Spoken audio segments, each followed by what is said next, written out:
What is going on, you guys? My name is Rage, and we are back today with another video for you all.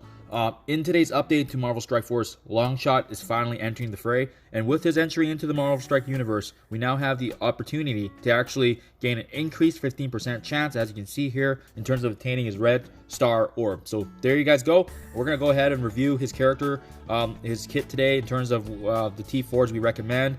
And last but not least, we're just going to take a look at ultimately obtaining a red star orb for him. So I'm sure as you guys have seen my earlier videos, I do like the superstition where if you guys go ahead and claim these alliance raid points here, it potentially can reset. It seems to give me better luck when I'm going ahead and opening these orbs. So that's what I've done.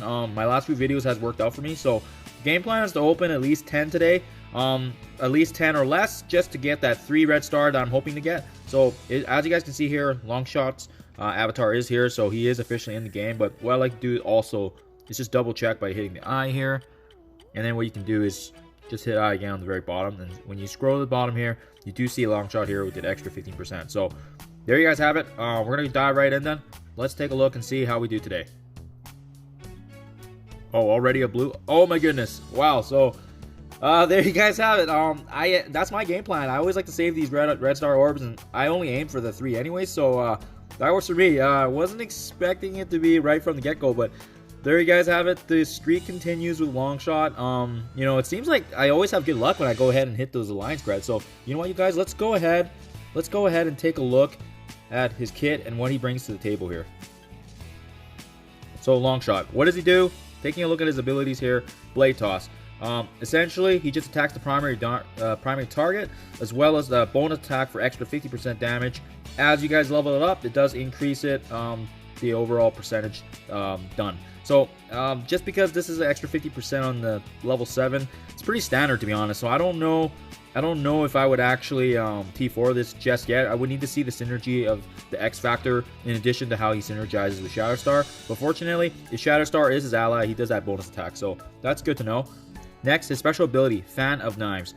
He attacks all enemies for 100% damage, and as you level this up, he is able to also apply bleed.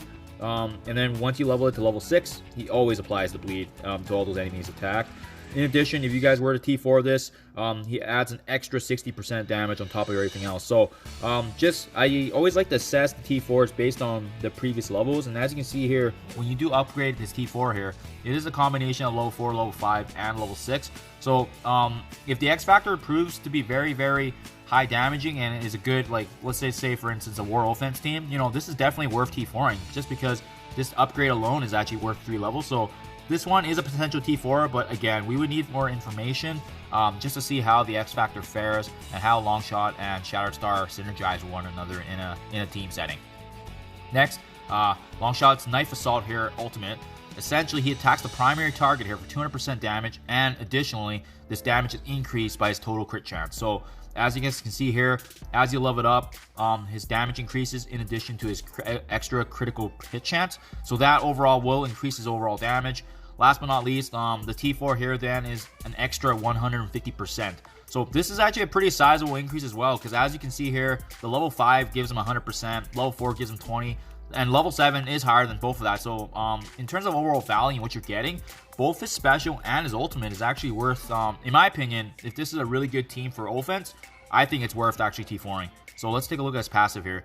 Last but not least, against all odds. So on self or ally crit, his speed bar does increase by 10%. In addition, this applies to all of his XFactor allies. So this is really, really significant. It means their team is probably going to be a very, very fast team, especially if they crit a lot, especially both on himself in addition to his XFactor allies. And as you guys level this up, his crit chance does increase along with allies, and as well as gaining that extra percentage as you level it up. The T4 here then is just on this turn, he would heal for 20% of this character's max health, and then as well as any crits, his speed also goes up. So my goodness, wow, this guy is really, really heavy on the speed and the crit chance, and it seems like he's going to be providing a lot of speed up for his team. So definitely looking to see what this team brings, but I think this passive is actually worth T4ing as well. So out of order of preference here, I would say his passive is probably the most important, just because of the fact that he does apply a heal for both himself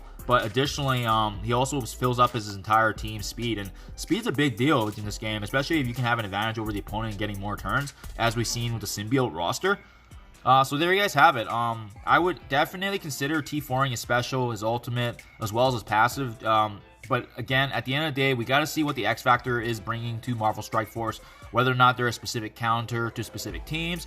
So these are all the recommendations I can see high level right now. But at the end of the day, we got to see the rest of the other characters to really fully assess where this team potentially can be in the meta. So there you guys have it. That's my overall preemptive insight right now in terms of the XFactor, as well as Longshot and Shatterstar. Shatterstar is coming out tomorrow with his event here. So definitely very excited, you guys. Definitely got to look forward to, especially unlocking those extra shards for the Mojo Winter Special, as well as Mojo vs Mayhem featuring Shatterstar. So there you guys have it. Hope you guys enjoyed this video, short and brief. As always, you guys, I appreciate you checking out my videos, and I'll see you in the next one.